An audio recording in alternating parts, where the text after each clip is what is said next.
sou a professora doutora Roberta Alexandrina da Silva, professora da Universidade Federal do Pará, e hoje agradeço primeiramente ao professor doutor Carlos Eduardo da Costa Campos, e para mediar a mesa, tá, que faz parte das palestras do Grupo Átrio.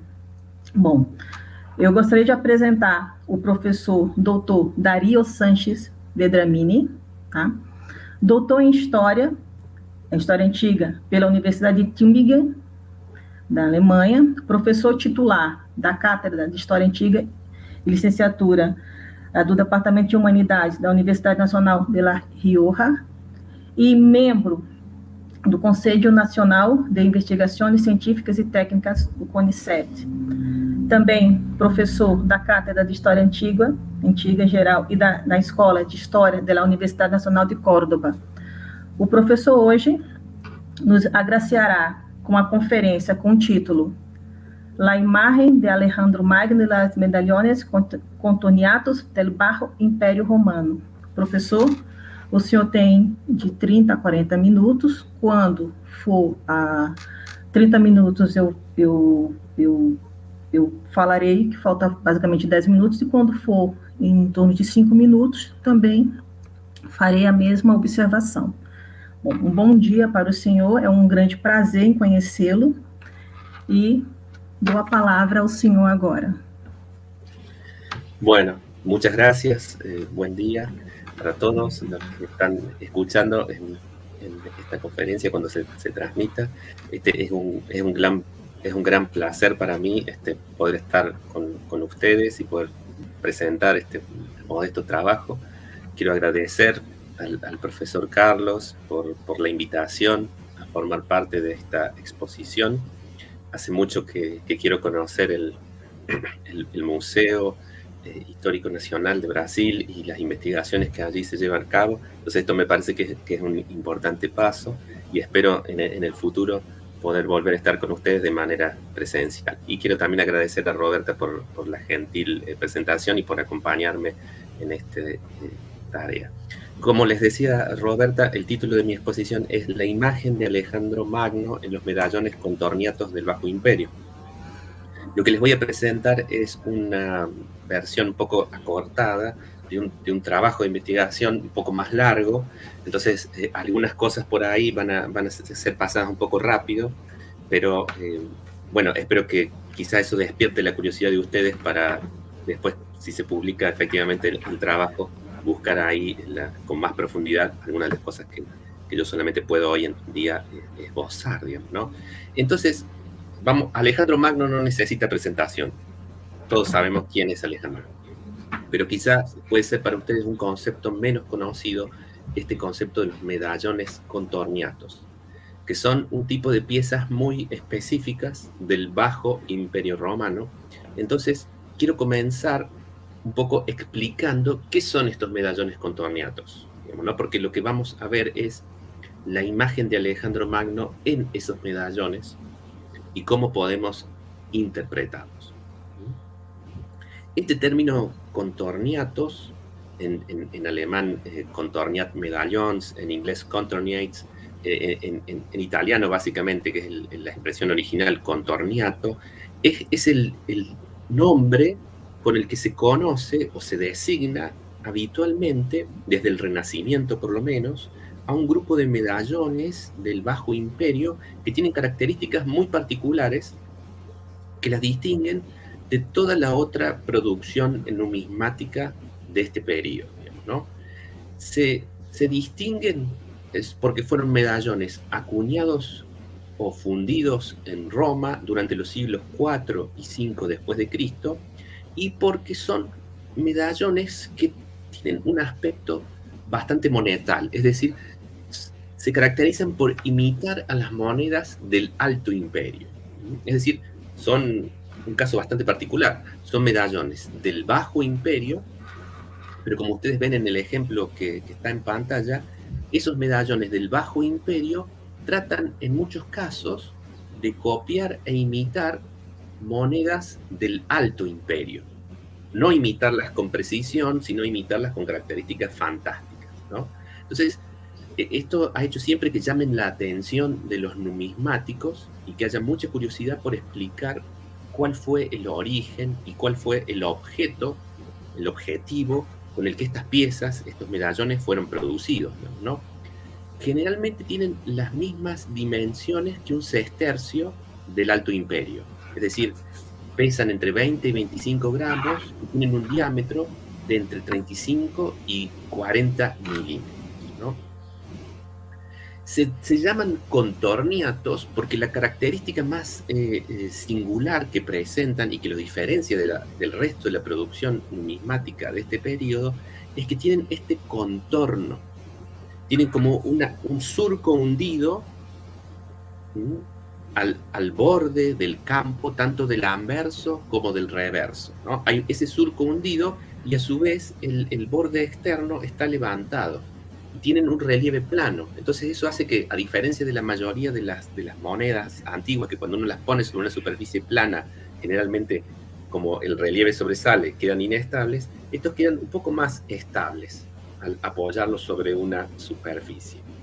En el ejemplo anterior que veíamos estaba representado Nerón y con un diseño típico de un sestercio del Alto Imperio, y en el ejemplo que vemos ahora está representado Trajano. Es decir, acá vemos ya otra característica. Tienen motivos que se refieren a ese pasado más glorioso del Alto Imperio y no tanto al propio periodo en que estas piezas fueron acuñadas, ¿no? Ahí vemos señalada, para que identifiquen esta depresión que rodea ambos campos y que es este rasgo característico que realmente los identifica y los distingue como piezas. Acá vemos un poco en más detalle las características de las referencias de esta pieza. El anverso nos representa a Trajano y el reverso vemos a un auriga, ¿no? Liderando uno de estos carros que competían en las grandes carreras del Circo Máximo en Roma. Y ahí vemos otra gran característica que siempre he llamado la atención respecto a los contorniatos. Muchos de sus motivos, como ya vamos a ver en detalle, están relacionados con los juegos romanos, que es algo que como grupo los distingue de otra producción numismática. Claro, se conocen aproximadamente más de 200 cuños.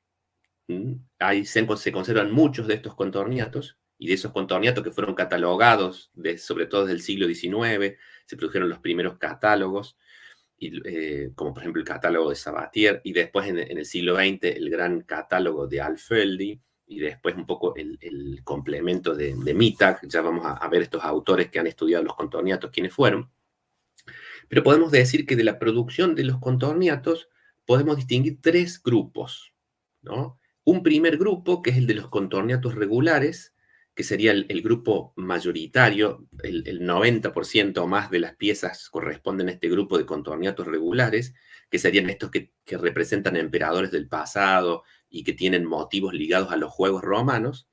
Después habría dos series más pequeñas, una serie que se conoce como la serie imperial, que sí representa a algunos emperadores del siglo IV y V después de Cristo, y una serie que se la conoce por la leyenda que llevan, muy pequeña, que se la conoce Reparatio Muneris, porque parece que habría sido acuñada en un momento específico para celebrar unos juegos que se llevaron a cabo en Roma. Se debate exactamente cuáles. Entonces nosotros en esta exposición de hoy vamos a analizar el primer grupo, que es el más representativo, el más amplio de todo este conjunto de piezas, el grupo de los contorniatos regulares. Y son muy interesantes estos contorniatos por el programa iconográfico, ¿no? Realmente los motivos que encontramos representados, si los podemos ver ahora en más detalle, son muy amplios y variados, y si bien en algunos casos, como decíamos antes, reproducen motivos de monedas del pasado, en otros casos tienen motivos nuevos muy originales, ¿no? Y entonces esto siempre atrajo la atención de los investigadores, digamos, ¿no? Cómo explicar las características singulares de estas piezas y cómo explicar estas representaciones tan llamativas. En estos ejemplos que vemos aquí, muy, muy hermosos, por cierto, en el ejemplar de la izquierda vemos las dos máscaras teatrales, ¿no? que están muy, muy bien representadas, y en el ejemplo de la derecha vemos de medio cuerpo a una auriga, ¿no? Estos personajes tan populares del Bajo Imperio, que eran los conductores que competían en estas carreras de carros en el circo. Pero si podemos hacer una estadística para tener una idea más precisa de este programa iconográfico, si clasificamos, digamos, los temas representados a partir de los cuños, podemos formarnos una idea más cabal del contenido de ese programa iconográfico. Y basándome en la lista de cuños de uno de estos investigadores que hizo como uno de los catálogos sistemáticos, Peter Franz Mittag, a partir de esa lista de cuños podemos dividir estos grupos, ¿no? Como vemos, acá en azul son emperadores. Los emperadores representan el grupo mayoritario dentro de las representaciones. Son emperadores del pasado. El 62%, 62,5% de los cuños de anverso tienen representaciones de emperadores. Muy poquito, 0,6%, son representaciones de dioses y héroes. Hay un grupo muy interesante, casi un 7%, que representa a escritores del pasado, Homero, Salustio, Apuleyo. Hay un grupo del 8,1% relacionado con los juegos romanos, que básicamente son representaciones de aurigas, con carros que compiten en el circo.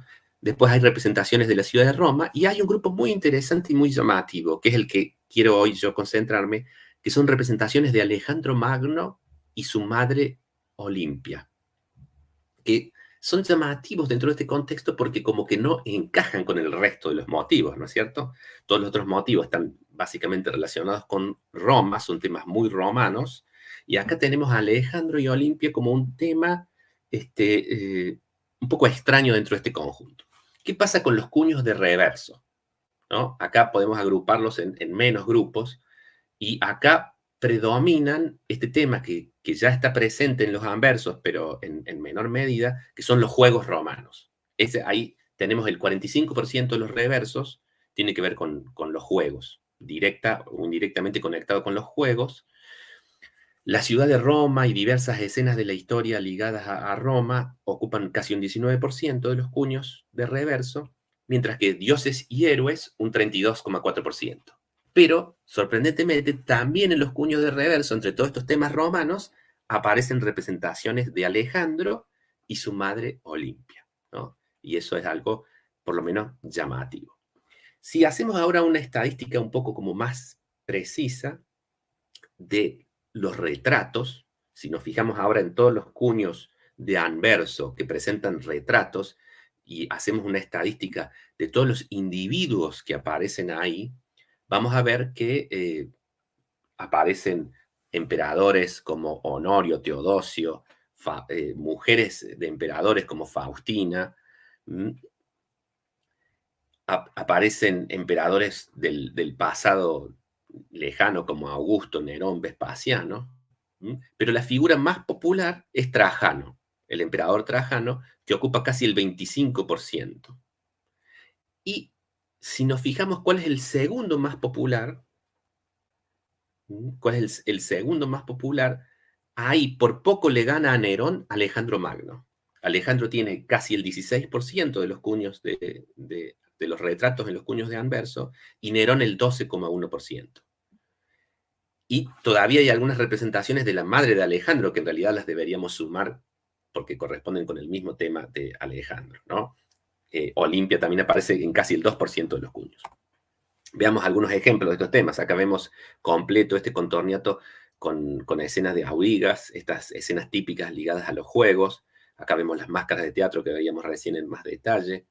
Acá vemos una representación del rapto de las Sabinas, que es como un ejemplo de estas imágenes ligadas a la historia de Roma. Acá vemos, por ejemplo, a Eneas huyendo de Troya con los penates, cargando a su padre, perdón, y arrastrando de la mano a su hijo, esta típica escena del origen mítico de Roma.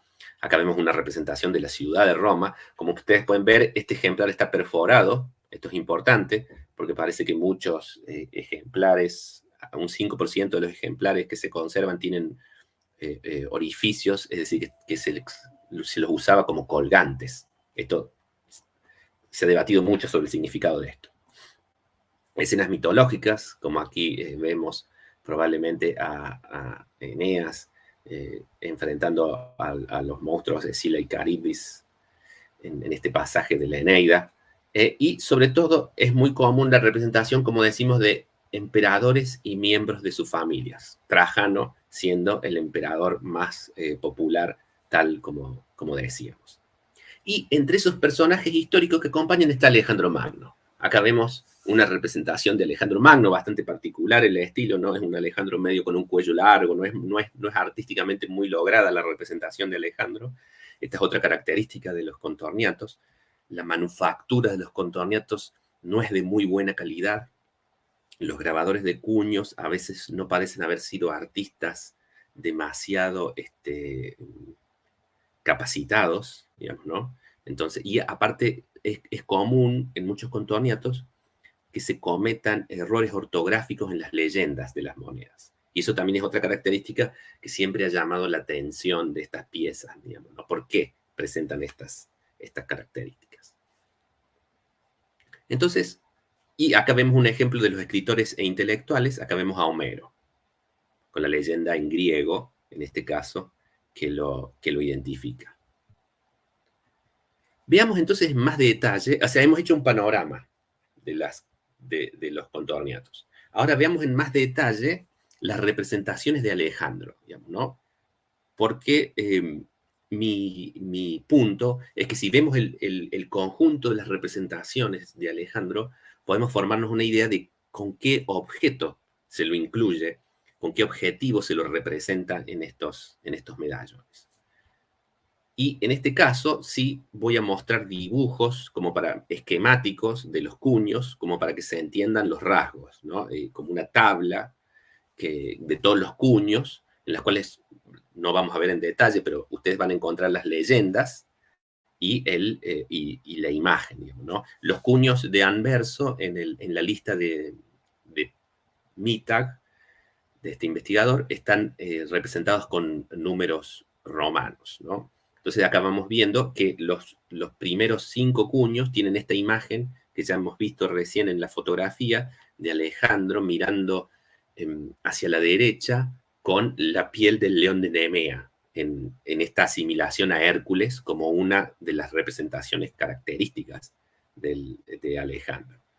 En el cuño 6, esa representación está complementada con esta añadido de la masa de Hércules, ¿no? Es Alejandro portando la piel del león de Nemea, pero aparte portando la masa de Hércules. A diferencia del ejemplar anterior, en este caso no hay leyenda, es un ejemplar anepigráfico.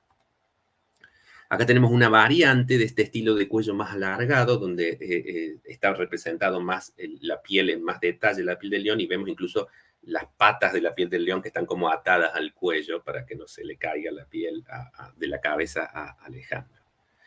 Y acá vemos un motivo más clásico, helenístico, de Alejandro con la diadema. Esta escena también bastante común en el arte helenístico. Y por último vemos un par de detalles más de retratos más esquemáticos, ¿no? Como este en los últimos cuños, y este que es el único que mira hacia la izquierda, que también porta la diadema. No queda del claro del todo en estos ejemplares. Pareciera que Alejandro tiene el típico rasgo de esa mirada elevada, ¿no? Que es el rasgo característico, esa mirada hacia el cielo, que es el rasgo característico de esa representación de Alejandro en el arte helenístico, uno de los rasgos característicos de la representación de Alejandro en el arte helenístico.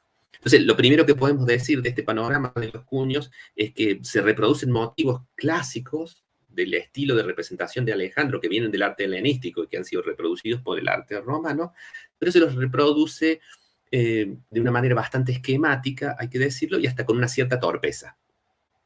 ¿Qué pasa con los reversos? En los reversos, acá tenemos esta muy interesante escena de Alejandro a caballo aplastando a un enemigo, digamos, ¿no?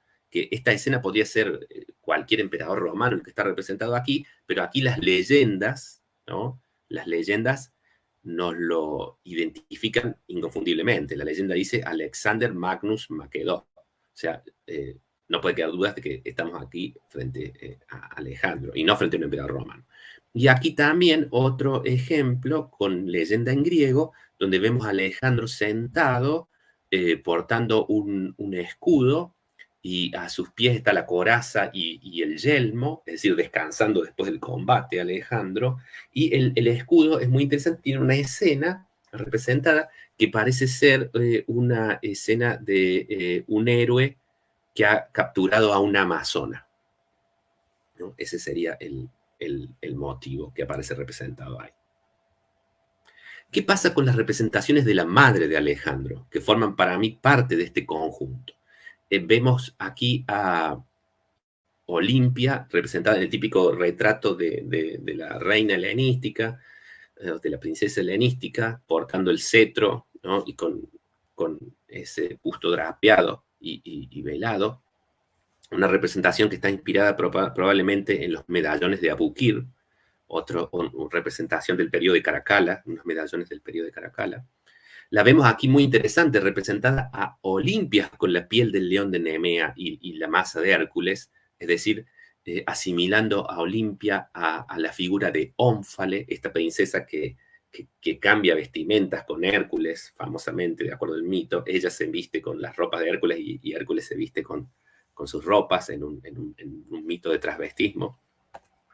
Y muy interesante sobre todo esta escena donde vemos a Olimpia recostada en un diván con una serpiente que posa su mano, que posa su cabeza en la mano de Olimpia. Y que es muy famosa esta escena porque alude probablemente a un episodio de esta colección de novelas populares respecto de la figura de Alejandro Magno, que era el romance de Alejandro, que vamos a entrar ahora en detalles sobre ese tema. Pero entonces, para poder entender, ¿no?, por qué está representado de esta forma Alejandro en los contorniatos, primero tenemos que entender, me parece a mí, para qué servían los contorniatos. Y hay que decir que hasta el siglo XX, 3 tesis monopolizaron el debate, simplificando, ¿no? Hay variantes, pero podríamos decir 3 grandes explicaciones se ofrecían de para qué fueron producidos los contorniatos. Es claro que no fueron producidos en honor a los emperadores, que no fueron producidos por la ceca oficial, parece ser de Roma, para circular, sino que eran objetos pseudomonetarios. Entonces, ¿qué función tenían? Muchos investigadores, desde el Renacimiento hasta el siglo XIX, dijeron, bueno, estas piezas tienen que haber sido entradas para los juegos o premios para los que competían en ellas. Otra serie de investigadores decían, no, estas piezas se acuñaban sobre todo para servir como amuletos, ¿no?, como objetos apotropaicos, es decir, objetos de esa magia protectora que te traían buena suerte. Y finalmente una tercera gran tesis decía, estos objetos eran fichas para un juego de mesa, digamos, ¿no? Por eso tenían estos bordes levantados que permitían apoyarlos establemente sobre una superficie. Esas eran las 3 grandes tesis presentes en la investigación hasta que apareció en el siglo XX el gran numismático e historiador del Bajo Imperio y en realidad de toda la historia de Roma, Andreas Alfeldi, quien publicó su gran estudio, Die Contorniat Medaillons, en la cual él propuso una tesis completamente nueva. Él dijo, en realidad los contorniatos no servían para nada de esto, los contorniatos eran básicamente, en esta época en la que el cristianismo y el paganismo estaban en conflicto por ver quién se imponía como religión, para Alfeldi los contorniatos son una propaganda pagana, son objetos de propaganda a favor del paganismo y contra el cristianismo. Esta fue una tesis muy polémica, que Alfeldi presentó en realidad por primera vez en el año 1943, durante la Guerra Mundial, y que luego él, en una segunda edición de su catálogo, en el año 76, que tuvo el segundo volumen en 1990, como que profundizó y amplió. En un primer momento esta tesis tuvo aceptación, pero con el paso del tiempo fue perdiendo importancia, sobre todo porque se vio que Alfeldi partía de la idea de que el siglo IV había habido un duro conflicto entre el cristianismo y el paganismo. Y las investigaciones posteriores en el siglo XX demostraron que en realidad no había existido un conflicto violento entre el paganismo y el cristianismo, sino que la aristocracia bajo imperial romana se había fácilmente adaptado al cristianismo, digamos, ¿no? Esto, por ejemplo, es las grandes investigaciones de Alan Cameron, entre otros autores, que cuestionaron duramente las tesis de Alfeld. Entonces, desde mediados del siglo XX se ha impuesto otra idea que tiende a ver a los contorniatos como souvenirs de fabricación privada. Es decir, no fueron fabricados por la ceca oficial de Roma, sino que eran fabricados por un taller privado para ser vendidos al público general como pequeños souvenirs o adornos de bajo costo, ¿no? Acá incluso algunos autores piensan que en este contorniato lo que vemos acá es una escena de esa venta, ¿no? Acá vemos una mesa con lo que parecen ser los medallones puestos y alguien que vende y la gente que compra. Esta sería una posibilidad de interpretación de esta escena que para otros investigadores en realidad era la escena de este juego de mesa donde se jugaba con estas fichas, ¿no? Todo puede ser objeto de diferentes interpretaciones. En el año 1999 se publica esta obra que yo he citado varias veces, el estudio de Peter Franz Mittag, que se llama Alte Köpfe in neuen Händen, Urheber und Funktionen der Kontorniaten, que quiere decir viejas cabezas en nuevas manos, ¿no? ¿Quiénes fueron los creadores y con qué motivos se hicieron los contorniatos? Que un poco corrigió toda la investigación sistemática de Alfeldi, el primer catálogo de Alfeldi. Entonces, esta tesis, Mittag sostiene que los contorniatos eran amuletos, básicamente. Entonces se ha vuelto a la vieja tesis del siglo XIX de que los medallones eran pequeños souvenirs de fabricación privada y que básicamente la gente los usaba como amuletos. Entonces, ¿qué función cumplían las representaciones de Alejandro? ¿Era sobre todo un amuleto o era un símbolo pagano, ¿no? Esas serían las dos posibilidades que nos plantea la investigación.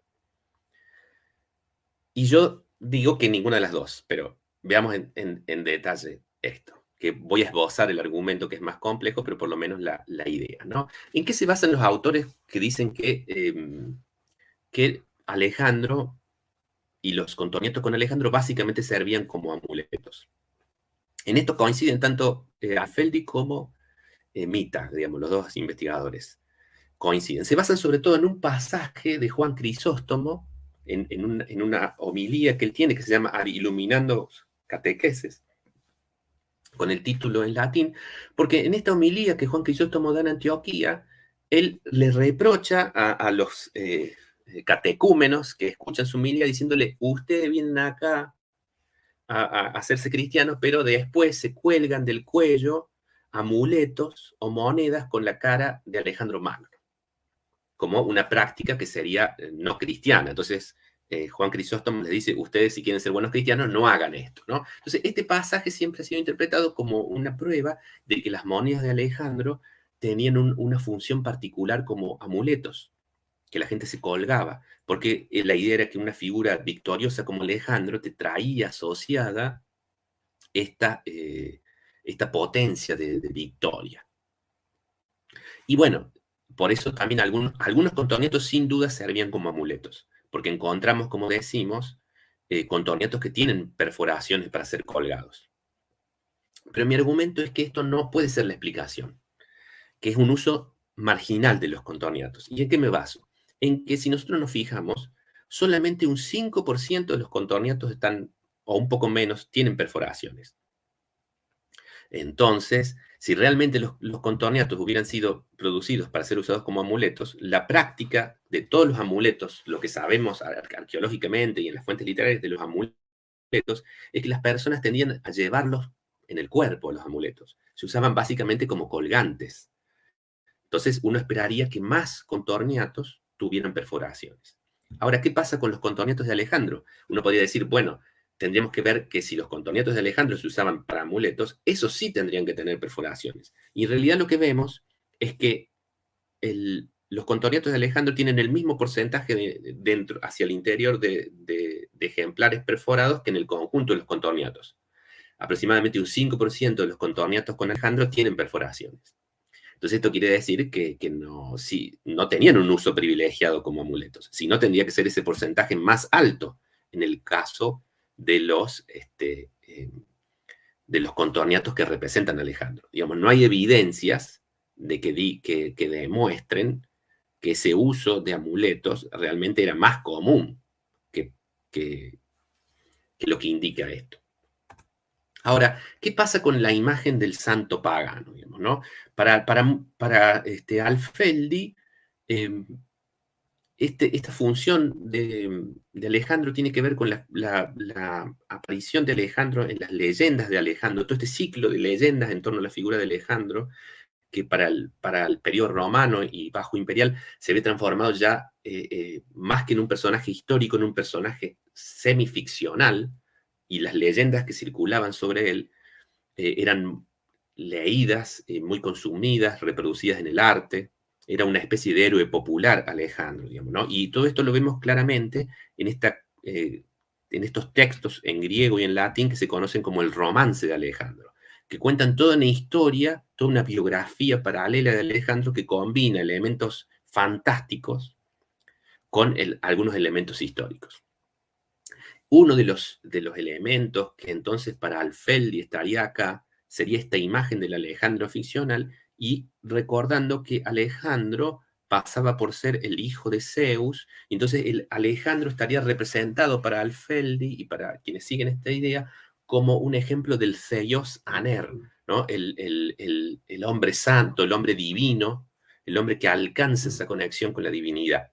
Y entonces sería un emblema de paganismo. Bueno, yo creo que esta interpretación es totalmente equivocada, ¿no? Si nosotros miramos el mismo romance de Alejandro, no puedo entrar en mucho detalle en esto, pero brevemente la idea, en el mismo romance de Alejandro, no se presenta a Alejandro como un Zeios Aner, como un hombre sagrado, un hombre santo, pagano, sino que tiene rasgos fuertemente contradictorios con esa imagen.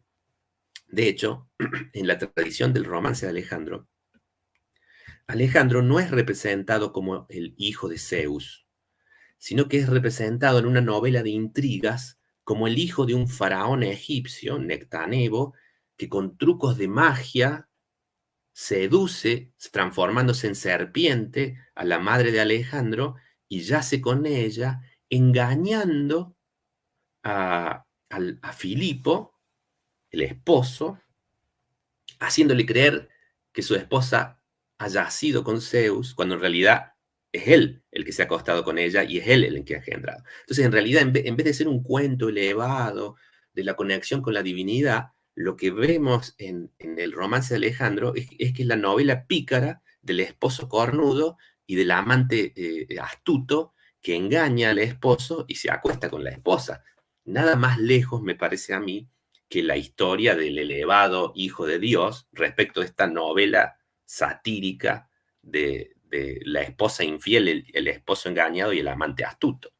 Y luego la historia sigue, cuando Alejandro crece, él termina sin saberlo Professor, matando. Sí, 10 só minutos. minuto, faltam 10 Listo. minutos. Muito obrigada. Gracias. Desculpa. Vamos llegando hacia el final, así que estamos bien.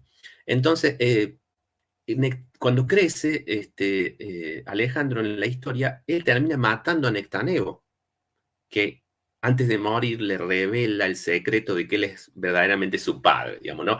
En una escena tipo Star Wars, cuando Luke Skywalker mata a Lord Vader y en el último momento Lord Vader le revela que es su padre, digamos, en una escena de ese tipo.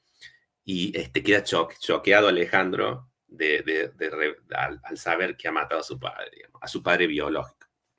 O sea, nada más lejos, me parece a mí, de la idea del hombre santo pagano que el Alejandro de esta tradición literaria y novelesca, donde la función, evidentemente, de esta literatura no es difundir un ideal religioso, sino que sobre todo la función de esta literatura era entretener, ¿no? Entretener a los lectores. Entonces, Alejandro era una figura popular, era una figura muy popular, y sin duda eso tiene que ver con el hecho de que él esté representado en estos en estos medallones. Acá vemos la tradición medieval, cómo siguió siendo atractiva esta figura, ¿no? Acá está Olimpia, y este es el faraón Nectanebo, que aparece no como una serpiente en la imaginación medieval, sino como un dragón, ¿no? Que se transforma con magia para acostarse con ella. Y este sería el faraón Nectanebo histórico real, digamos, ¿no? Entonces, en la escena cumbre donde se produce el engaño de Filipo, es una escena cuando están en un banquete Filipo y Olimpias, y Nectanebo con magia se transforma en serpiente y se introduce reptando en ese salón del banquete y se sube al diván donde está recostada Olimpia y posa su mano ante el gran asombro de todos los que están en el banquete, posa su cabeza en la mano de Olimpia, digamos, ¿no? Como prueba del favor de ese dios que se está acostando con ella, cuando en realidad esa serpiente es Nectanebo, que con magia se ha transformado en serpiente, digamos, ¿no? Y luego la serpiente se transforma en un águila y sale volando. Y esa escena, que es la escena cumbre de toda la historia, donde se produce el clímax y donde Nectanebo consuma el engaño, es la escena que está representada en los contorniatos. Si realmente se hubiera querido representar a Alejandro como el Hijo de Dios, había otras escenas mucho mejores para dar ese mensaje antes que esa, ¿no? Una forma sencilla de representar la divinidad de Alejandro era representarlo con los famosos cuernos de Amón, que era la forma que estaba ya estandarizada en el arte iconográfico, en el arte numismático y en el arte en general, para representar la idea de la divinidad de Alejandro, ¿no? Y sin embargo, como hemos visto, esta escena, este motivo, no está en los contorniatos. Entonces, para mí es claro que acá lo que vemos no es la imagen de un santo pagano, digamos. Así como no es la de un amuleto, tampoco me parece a mí es la de un santo pagano. Para mí, entonces, Alejandro está representado aquí como un símbolo de virtud militar y de una política agresiva en la frontera oriental, ¿no? Para mí, si nosotros vemos el programa iconográfico en su conjunto, de todas las representaciones de Alejandro en los contorniatos, si vemos cuál es el tema común es la virtud militar de Alejandro. Alejandro aparece representado con la piel del león de Nemea, asimilándose a Hércules. En realidad, para la época del Bajo Imperio, esta representación ya había sido adaptada por los emperadores romanos, como ustedes saben, desde Cómodo en adelante, y ya para esta época, esta representación no, había perdido su significado original. Y era más bien una representación de la virtud militar del emperador, ¿no? Cuando Cómodo, Caracalla, otros emperadores habían usado esto, ya había adquirido un significado nuevo en este contexto romano. Y esa interpretación es reforzada por estos dos reversos, ¿no? El reverso de Alejandro a caballo, matando al enemigo, y el reverso de Alejandro sentado con las armas, ¿no? Pero aparte, porque mi argumento es que esto es reforzado, esta interpretación, por algunos textos del periodo. Muchos textos del periodo se ocupan de Alejandro. Tenemos el Itinerarium Alexandri, el Epitoma Rerum Gestarum Alexandri y el Liber de Morte Alexandri, entre otros textos. Y estos textos exaltan la virtud militar de Alejandro como ejemplo de la política que Roma tiene que seguir contra el imperio persa, ¿no? ¿Por qué es importante Alejandro como símbolo en este periodo? Porque Roma está peleando guerras... Falta 5 minutos. Disculpe. Ya termino. Roma está en este momento peleando guerras contra el imperio persa, y hay debate interno respecto de qué política seguir en estas guerras, y estas monedas en ese contexto de debate representan, en mi opinión, esta idea, que es una idea que está difundida entre el pueblo, que es consumidor de estos contorniatos, de que Roma tiene que seguir en esto una política agresiva en la frontera oriental.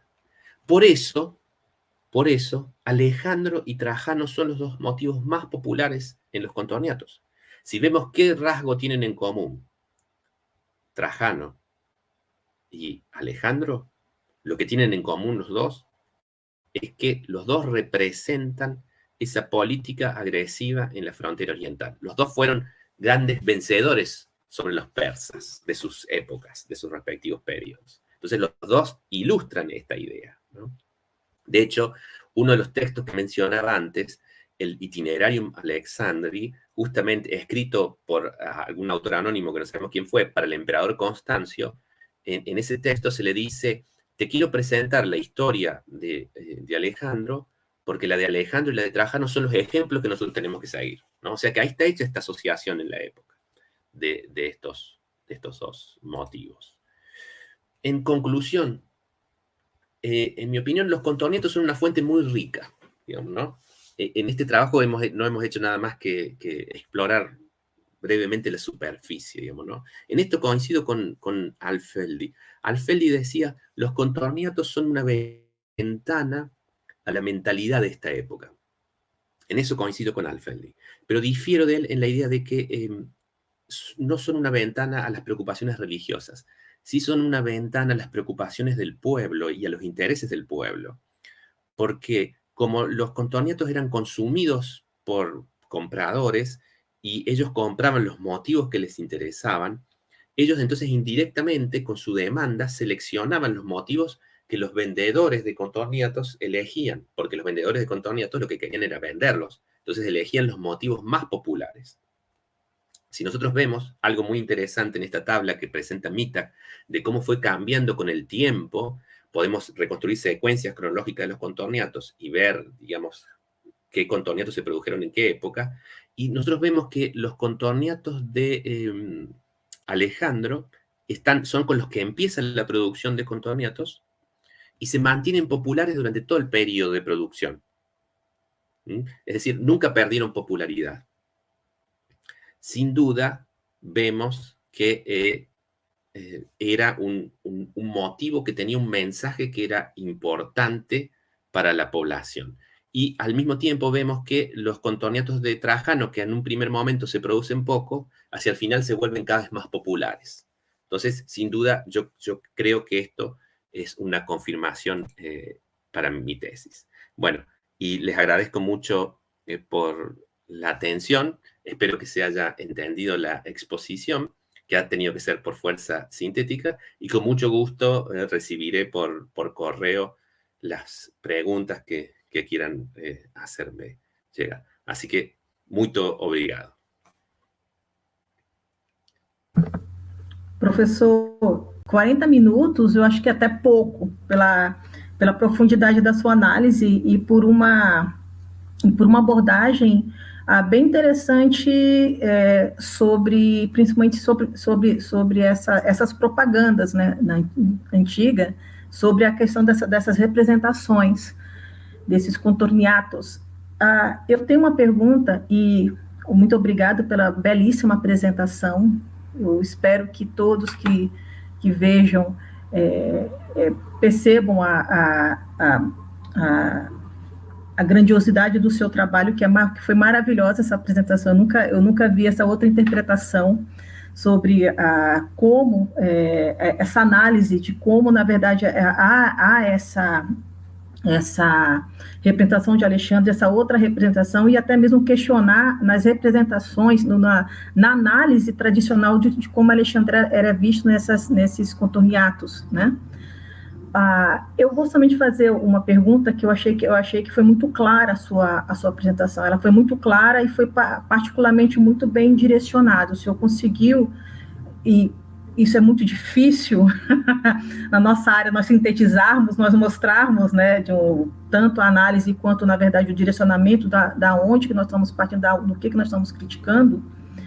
E é muito interessante porque eu me lembrei desse trecho do João Crisóstomo, né, sobre ele falando sobre a questão dos amuletos, e é muito interessante isso, porque até então eu tinha essa visão de que eram particularmente essas imagens de Alexandre, e ele é muito bem claro ao citar isso, sobre a questão como se fosse os amuletos. mas a sua direcionamento, principalmente para esse final, de entender como esse símbolo de virtude militar, como uma propaganda do Império Romano frente à questão oriental, ela é interessantíssima, tanto que ela é interessante porque o senhor deixou muito bem claro, olha, por mais que tenha sido essa propaganda, a popularidade do símbolo de Alexandre ele não cai, ele ainda permanece durante o Império. Isso é uma questão que é muito interessante, porque eu percebo como, na verdade, essas lendas, esses feitos, esse Alexandre, por mais que ele não seja um teosa, né, esse homem divino, que é muito característico nesse momento, né, ele consegue ultrapassar por todos os locos, por todos esses espaços, tanto pagãos quanto cristãos, uma identificação muito clara, né? E partindo disso, eu achei interessante a sua outra alternativa, a sua terceira alternativa, como uma virtude militar, como uma representação de uma virtude militar romana, né? Frente a essas duas, que era do amuleto ou do homem pagão, a propaganda pagã, frente ao que era particularmente aceito. E o senhor deixou muito bem claro, olha, a aristocracia romana, eles estavam se tornando cristãos, né? Eles se tornaram cristãos. E muitos deles vão pegar esses símbolos pagãos e vão fazer uma releitura, né? Uma nova releitura, eles vão fazer uma nova roupagem. Mediante a isso, eu queria que o senhor desenvolvesse mais, eu acho que por conta do pouco tempo, se na época de Constantino, que nós temos aí particularmente esse abraçar com a fé cristã, se nós temos umas representações de Alexandre na época do Constantino e na época também do período cristão, né? Como é que o Alexandre ele era retratado nesse período, né? Porque o senhor já citou algumas dicas aí, né? Como é que Alexandre era retratado? Porque uma coisa que é interessante, Constantino também tem esse caráter, essa virtude militar, mas como é que essa virtude militar ela é perpassada, principalmente nesse baixo império, por esses imperadores que começam a se tornar cristãos? Bueno, muchas gracias por la pregunta y por los comentarios tan positivos, me pone muy feliz. Sí, primero tengo que decir que olvidé mencionar un dato muy importante, digamos, ¿no? Que se estima, ¿no? Pero la evidencia parece bastante fuerte, que los contornetos habrían sido producidos aproximadamente entre el 350 y el 430 después de Cristo. Ese sería el periodo de producción del contorneto. O sea, serían justo post-constantinianos y se extenderían hasta el principio del siglo V después de Cristo. Entonces, claro, de todos modos, habría unas piezas anteriores que serían lo que se conoce como los protocontorniatos, que serían del periodo casi constantiniano, y que eran viejos sestercios o medallones imperiales a los cuales se les martillaba el borde para elevarle y darle ese contorno que luego van a tener los contorniatos, ¿no? Entonces, se debate mucho, digamos, ¿no? ¿Qué es esto, digamos, ¿no? Si los contorniatos luego vinieron a reemplazar estas cosas hechas caseramente, digamos, hay mucha duda respecto de cómo explicar esto, ¿no? Pero importante entender esto primero, de que los contorniatos son justo del periodo de Constancio II, ese sería el periodo en el cual comienza la producción en Roma de estos contorniatos. Y sabemos que se produjeron en Roma por los hallazgos y por otra evidencia, y Alfeldi detectó un cuño de un medallón, una moneda imperial que fue utilizado para un contorniato, entonces eso daría una conexión de que fueron producidos en Roma, ¿no? Ahora, yendo más específicamente a la pregunta, digamos, claro, Alejandro es un símbolo popular en toda la historia de Roma, ¿no? Y es muy importante entender esto, que uno podría decir, bueno, pero ¿por qué los romanos toman a Alejandro como símbolo si en el fondo Alejandro no era romano, digamos, ¿no? Pero bueno, hay que entender que Roma se consideraba como la heredera de Alejandro en este sentido, ¿no? Porque por derecho de conquista, digamos, Roma se consideraba la continuadora del mundo griego. Y si bien nosotros podemos tener idea de una distinción más fina en la élite, en sectores más populares me parece que existe una fuerte identificación. por eso nosotros vemos que aquí Alejandro está al lado de un Trajano y no hay ningún problema, y los dos se ven como figuras valiosas del pasado que hay que rescatar, ¿no? Obviamente, hasta el periodo de Cómodo, en el Alto Imperio, Alejandro no fue una figura muy usada en Roma, porque en ese periodo en que los emperadores mantenían una apariencia de un poder limitado, la figura de Alejandro no era como una figura muy correcta para identificarse, porque Alejandro era un rey, y el emperador romano no era un rey. Tenía siempre esta aura de un magistrado, entonces asociarse con la figura de Alejandro tenía como connotaciones autoritarias. Por eso son recién figuras como Cómodo, o sobre todo después Caracalla, emperadores que van a ejercer un uso más autoritario del poder, los que encuentran adecuado asimilarse con la figura de Alejandro, ¿no? Y ya para el siglo III después de Cristo, esa asociación con Alejandro es como que está consolidada. Ya los emperadores pueden asimilarse a la figura de Alejandro sin que haya ningún problema. Ahora, durante el periodo de Constantino pasa algo muy interesante, porque Constantino se convierte al cristianismo, pero en el fondo es un fenómeno que en el arte no tiene un impacto visible, digamos, ¿no? No es tan visible. Para muchos, Constantino sigue siendo el emperador, para los paganos sigue siendo el pontífice máximo.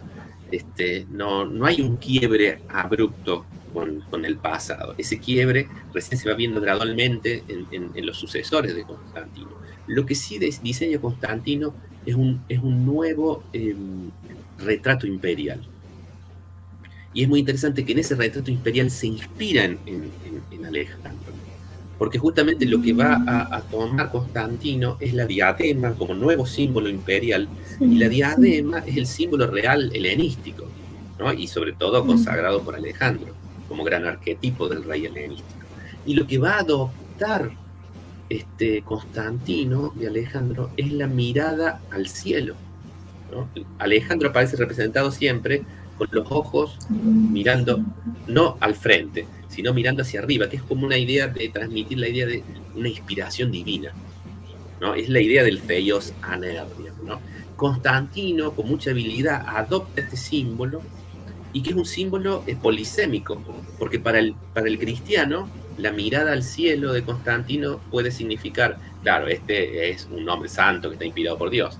Y para el pagano, lo mismo. Es el símbolo, la forma tradicional de demostrar un Theos Aner, una persona divina, que está conectada con la divinidad, que es un poco más que humano, digamos, ¿no? Tiene este contacto estrecho con la divinidad. Está en un plano que supera, por ahí no es un mortal, pero supera al resto, porque tiene una conexión especial con la divinidad. Entonces Alejandro está presente en ese periodo de Constantino como un símbolo de referencia. Claro, generalmente tendemos mucho a ver a Constantino y a leerlo como el cristiano, digamos, pero en realidad la asimilación con Constantino nos permite ver la asimilación con Alejandro nos permite ver a un Constantino que jugaba con estos significados, que podía tener una imagen que fuera aceptable para los cristianos, pero todavía aceptable para los paganos, que en su momento seguían siendo la mayoría de la población. Não sei se com isso respondo, porque seria um tema... Sim. Eu na verdade, a gente poderia ficar até mais horas, porque cada ponto da sua apresentação, ela nos dá um questionamento. Um exemplo, no caso, por que a mãe de Alexandre Olímpia ela vai ser muito divulgada? Isso é uma questão que também ela é muito interessante. E também a figura de Hércules, aí sobre a questão da simbologia, porque sempre a questão da referência do Hércules, né? Então, isso se percebe por que a imagem dele ela vai perpassar perante todo o período imperial. E a sua resposta foi fantástica. Bom, Roma, ela continua, principalmente, ela é a continuadora desse império de Alexandre. Ou seja, Alexandre morre cedo, e aí acho que Plutarco ele vai ser um dos grandes sintetizadores dessas lendas, dessa questão extraordinária que foi, no caso, Alexandre, e aí a citação de vários momentos de Alexandre, ou ele era descendente de Hércules, ou era descendente de Aquiles, né? Por ambos os pais, eu acho que... E a questão principal que eu percebo dele, como é que é uma figura, como o senhor muito bem falou, polissêmica, ela vai transitar ali em todos os meios, né? Ela vai ser muito bem aceita, mesmo sendo um símbolo pagão, mas ao mesmo tempo é um símbolo militar, é um símbolo viril, é um símbolo que representa o sucesso que foi Roma, né? Bom, eu adorei essa palestra. Se eu gostaria de falar mais alguma coisa, por favor, eu gostaria... No, yo digo simplemente que coincido contigo, con lo que dices, y sí, digamos, si se me permite una comparación aventurada, sí, pero en un tono más relajado, si ustedes quieren, con el tiempo Alejandro se transforma en un héroe popular, digamos, ¿no? Es una figura que podemos comparar, como argentino, me viene la comparación a una especie de un Maradona. Hay un Maradona para todos los gustos y había un Alejandro para todos los gustos, digamos, ¿no? Entonces, Alejandro puede representar muchas cosas, y por eso es lo que lo hace interesante, y por eso es un héroe popular, y por eso todavía hoy en día seguimos hablando de Alejandro, porque adquirió múltiples significados, ¿no? Alejandro es el gran conquistador, y en ese sentido es un ejemplo de la virtud, del coraje, del valor, del liderazgo. Alejandro también en el fondo es el político inteligente que intentó integrar a persas y macedonios y griegos y tener una mirada universalista. Alejandro también, desde otro punto de vista, puede ser el ejemplo del exceso, ¿no? de la hibris, sí. Como muere joven y sin lograr confort, y su dinastía se extingue, sí, como consecuencia de los excesos de querer conquistar más de lo que el hombre puede conquistar. Alejandro es también el discípulo de Aristóteles, lleno de curiosidad, sí, por conocer y comprender el mundo. Entonces hay un Alejandro para todos los gustos, y esa es lo atractivo de su figura, digamos, ¿no? Si uno tuviera que decirlo, Alejandro es leyenda, digamos, ¿no? Y en ese sentido es una fuente inagotable que sigue inspirando todavía nuevas interpretaciones, nuevas lecturas, y por eso su figura sigue cautivando. Y por eso me pareció interesante hablar hoy de Alejandro y los contorniatos, porque ya solamente la mención de Alejandro atrae más el interés de la gente, del público, que si fuéramos a hablar solo de los medallones bajo imperiales, no parece un tema tan atractivo como el de su figura. Pero bueno, nuevamente agradezco a Carlos y te agradezco también, Roberta, por acompañarme, y bueno, ha sido un gusto compartir con todos ustedes virtualmente, y espero que en el futuro pueda estar allí y compartir con ustedes personalmente. Obrigada, professor. Eu espero que futuramente possamos, todos nós presencialmente, ou em Campinas, ou em Campo Grande, ou no Rio de Janeiro, podemos nos conhecer pessoalmente, presencialmente, no caso, e que acabe logo esse momento endêmico, esse momento terrível. E eu gostaria de agradecer muito ao professor Carlos por me possibilitar ouvir uma palestra e mediar essa mesa com sua maravilhosa palestra. Eu achei que foi bastante produtiva para mim, porque foi eu espero que o senhor divulgue logo esse seu texto maravilhoso, essa sua análise maravilhosa. E agradeço o convite do professor Carlos, né? Agradeço também a esse espaço do Átrio pela divulgação dessa história antiga, principalmente aqui no nosso país e também na América Latina, pela presença maravilhosa do professor Dario Sanches Vedramini, né? Com essa apresentação fantástica que ele nos proporcionou hoje. E se eu queria falar algumas palavras finais, professor, daria a palavra para o senhor. Está tranquilo? Sim. Sim? Eu por minha parte. Muito obrigada. Então, agradeço a todos e a todas, e a mesa está sendo encerrada agora. Obrigada, professor Carlos.